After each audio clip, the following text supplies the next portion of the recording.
There was a 72-hour window, the targeting packages were ready, the strike aircraft were positioned, the carriers were in range, and then the window closed, not because Washington blinked, not because the diplomats intervened, because of a port, a single piece of infrastructure, built over 11 years, financed through channels that don't appear on any Western sanctions ledger, and it rewired the entire calculus of whether America could strike Iran without triggering something far worse than the strike itself. Remember that phrase, far worse than the strike itself.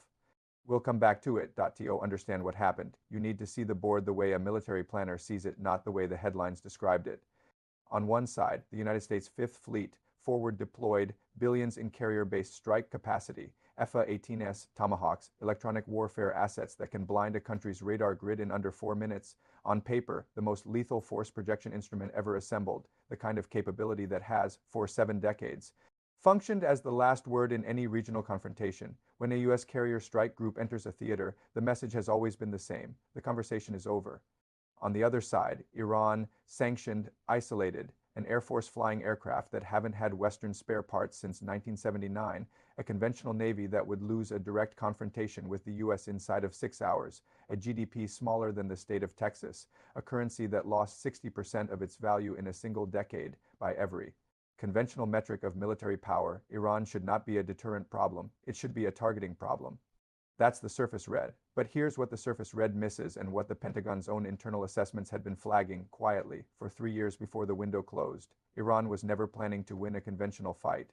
It was planning to make the cost of winning unacceptable, and the port was the keystone of that plan. The facility is called Shahid Rajaee. It sits on the northern edge of the Strait of Hormuz, outside Bandar Abbas. And if that name feels familiar, it should, because in May 2020, it was the target of what cybersecurity analysts later confirmed was an Israeli cyber attack, one that caused significant disruption to the port's traffic management systems. Vessels were delayed, cargo queued up for days. The attack was precise, targeted, and from Israel's perspective, a demonstration of reach.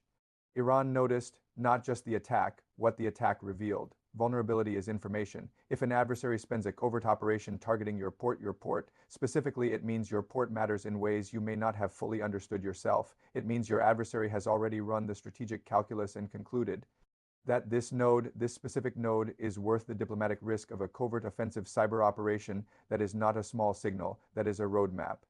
Iran's leadership understood it immediately. Between 2020 and 2023, something shifted at Shahid Rajaee that didn't make Western headlines because it wasn't announced and because the construction was deliberately staged to look like routine commercial expansion, the kind of expansion any growing regional economy would undertake, the kind that generates procurement contracts, construction tenders, port authority press releases, all the bureaucratic noise that masks strategic intent. The port's deep water berth capacity increased by 340%. New hardened storage facilities went up, the kind with reinforced overhead cover that satellite imagery reads as warehousing but that military analysts flag as dual-use. Underground fuel pipeline infrastructure was extended further inland than any commercial port operation would require. A road network was quietly connected to a series of logistics depots 11 kilometers inland. New fiber optic communication lines, redundant, hardened, were buried along the same corridors, and the perimeter security infrastructure, visible in commercial satellite imagery if you knew what you were looking at, tripled in density between 2021 and 2023. This wasn't a port expansion.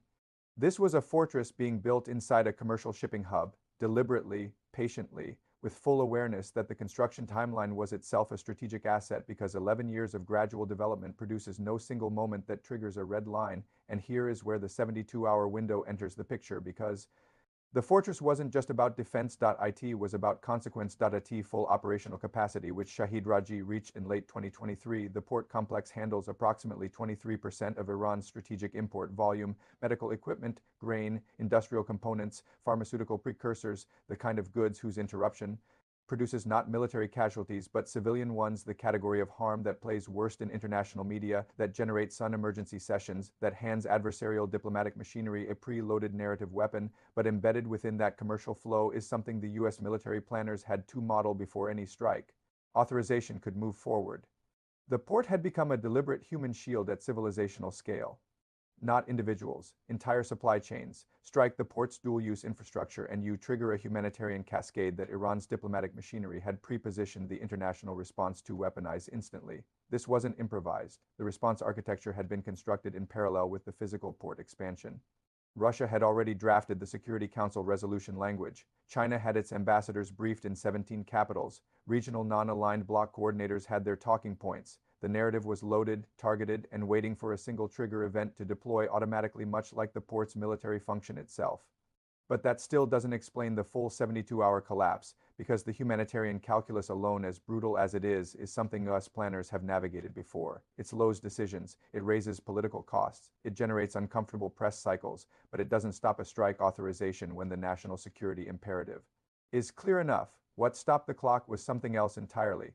One name.to understand the second layer of the port's strategic function. You need to understand what was stored there and, more importantly, what was staged through there in the 18 months before the window opened. The ERG's Quds Force has a logistics doctrine that Western analysts spent years underestimating. It's not built on large, visible supply chains that can be interdicted at a single choke point. It's built on pre-positioned capacity weapons, components, dual-use materials distributed across a network of nodes that are individually deniable but collectively form a strike architecture of extraordinary geographic reach. Think of it less as a supply chain and more as a distributed battery, each cell small enough to look civilian, each cell connected to every other cell by a logic that activates on command or, as it turned out, without one.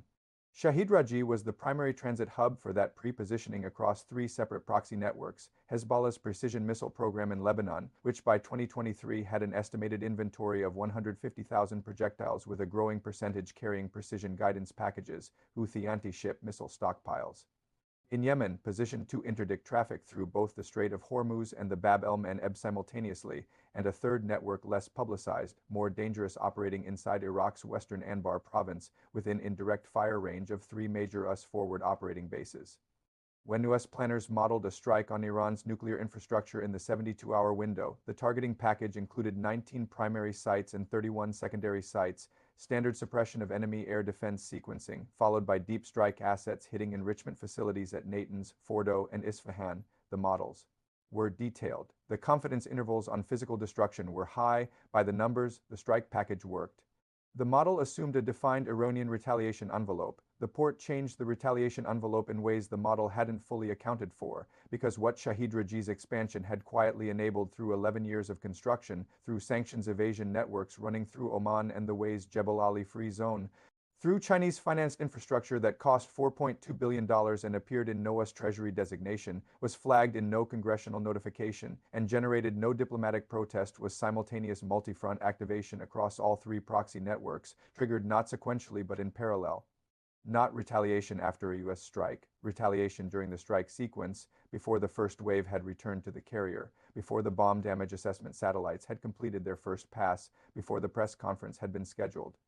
The name, Major General Mohammed Pakpour, commander of the ERG ground forces, not the figure most Western analysts were watching that was Salami, the ERG's commander-in-chief, whose public statements and known command relationships made him the natural focus of foreign intelligence attention. Pakpour operated below the headline threshold. He gave no interviews. He attended no diplomatic functions. He appeared in state media rarely and without strategic signaling, which was precisely the point. It was Pakpour's logistics reorganization implemented quietly across 2022 and 2023, funded through a budget line that Iranian parliamentary records describe only as regional coordination infrastructure, that transformed the port from a strategic asset into a strategic trigger. His doctrine, reconstructed from intercepts and defector testimony reviewed by at least 3 Western intelligence services. If the port is struck, every pre-positioned node activates within 4 hours automatically, without a separate command authorization, without a general picking up a phone, without a decision being made in real time by anyone who could be deterred, captured, or killed. Dead man switch. A T-civilizational scale. The elegance of it, if you can call it that, is that it required no heroism, no real-time command courage, no generals making decisions under fire. The architecture itself was the deterrent. Strike 1 node and 31 others move. Not because someone ordered it in the moment, because the system was designed months in advance to interpret the strike as the order. The human decision had already been made. It was baked into the infrastructure, and no amount of decapitation targeting, no matter how precise, could reach back in time and unmake it. This is the thing that closed the 72-hour window. Not diplomacy, not international pressure, not a back-channel negotiation that produced a face-saving off-ramp. The realization inside the National Security Council, confirmed by CENTCOM's own war game outputs after 3 successive modeling iterations, produced the same result: that a strike on Iran's nuclear sites would simultaneously Trigger Hezbollah's precision missile inventory against Israeli population centers, Houthi anti-ship assets against commercial shipping in the Bab el-Mandeb, and an unknown but significant Anbar-based action against US forward bases in Iraq, simultaneously within 4 hours of the first Tomahawk hitting its target before a single diplomatic channel could intervene. The strike was never called off. It was never formally on the table in a way that produced a documented decision to stand down. What happened was quieter and in some ways more significant. The authorization process simply stopped moving forward. The 72-hour window expired not with a decision but with a silence. Washington didn't publicize the port's strategic significance for a reason that is, in retrospect, obvious. Naming it would be admitting the deterrent worked. And in the geopolitical vocabulary of great power competition, admitting that a sanctioned, economically isolated regional power has successfully neutralized your strike capability not through military parity, not through alliance with a rival superpower, but through architectural cunning and 11 years of patient construction, is not a statement any administration makes publicly. It would invite replication. It would validate the model for every other regional power currently calculating how to constrain American military options. So the port didn't make the briefings. The 72-hour window didn't make the press releases. What the public got was diplomatic progress and ongoing discussions language that means, in translation, we looked at the board and decided the move was too expensive. But here is the implication that should concern every analyst watching the next phase of this conflict, and this is the part most coverage missed entirely. The port model is now a template. Iran's strategic communication to its proxy network in the 6 months following the closed window wasn't subtle, at least not to the intelligence services tracking it, the message, transmitted through ERG-backed channels and picked up by at least 2 Western intelligence services. The architecture works, build it everywhere, distribute the trigger nodes, embed them in commercial infrastructure, finance them through channels that don't produce sanctions exposure, make the cost of any single strike incalculable not because you can win the fight, but because you can guarantee the fight has no clean ending, no defined victory condition, no moment at which the striking power can declare success and disengage. Yemen has already applied a version of this doctrine to the Red Sea, the Houthis with Iranian technical guidance and Chinese-manufactured components transiting through. You already know which port have made commercial shipping through one of the world's most critical waterways a calculated risk, not a routine operation. Insurance underwriters, not generals, became the front line of the conflict. When Lloyd's of London adjusts its war risk premium, it is making a military assessment, and that assessment has consequences that ripple through global supply chains far beyond anything a missile strike could achieve. 43 vessels rerouted around the Cape of Good Hope in a single month, $3.8 billion in additional shipping costs absorbed by global consumers who had no idea they were paying a war tax. Lloyd's of London war risk premiums on Red Sea routes at their highest level since the 1980s tanker wars, container delivery windows extended by 12 to 18 days on Europe-Asia routes. Manufacturers in Germany and South Korea quietly adjusting inventory buffers to account for a strait they can no longer depend on. And the US Navy, escorting, intercepting, spending. Each Houthi anti-ship missile costs approximately $20,000 to produce, assembled from commercially available components, many of them Chinese manufactured, none of them individually sanctions violating. Each SM-2 interceptor the USS Carney fires to kill it costs $2.1 million. Each SM-6 used against ballistic trajectory threats costs $4.3 million. Iran's proxy is currently forcing the US Navy into a 105-to-1 cost exchange ratio on the low end and doing it with components that pass through the port that the US chose not to publicly identify, financed through the architecture that the US chose not to name.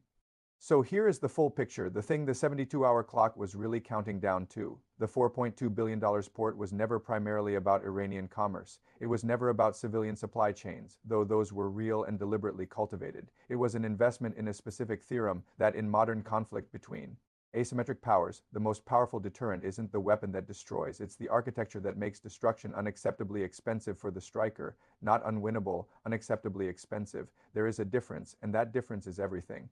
Pakpor proved the theorem. The 72-hour window was the test result. The US didn't fail. It calculated correctly. The strike cost exceeded the strategic return at that moment, under those conditions, with that retaliation architecture in place. That's rational. That's how deterrence is supposed to work. The problem is not that the calculation was wrong. The problem is what the calculation's outcome teaches every other regional power currently watching. But here is the question that the next administration and the one after it will have to answer. If a sanctioned, isolated regional power can construct a deterrent architecture that neutralizes $4.2 billion in US forward deployed strike capacity using Chinese financing, sanctions evasion through Gulf-free zones, and 11 years of patient construction that looked, at every stage, like routine commercial port development, what is being built right now in the places we're not watching? Because Shahid Rajaee took 11 years to build. The next one has had a head start. There is a second port, not in Iran, not in a country currently under US sanctions. It is in a nation considered, as of this recording, a functional US partner, and it contains infrastructure that mirrors Shahid Rajaee's dual-use profile in 4 specific technical categories that 2 separate Western intelligence assessments have flagged in the last 18 months. No administration has addressed it publicly. No sanctions designation has touched it, and the construction, according to commercial satellite imagery analyzed by 2 independent defense research organizations, is accelerating. That story is the next move on this board. Watch this space.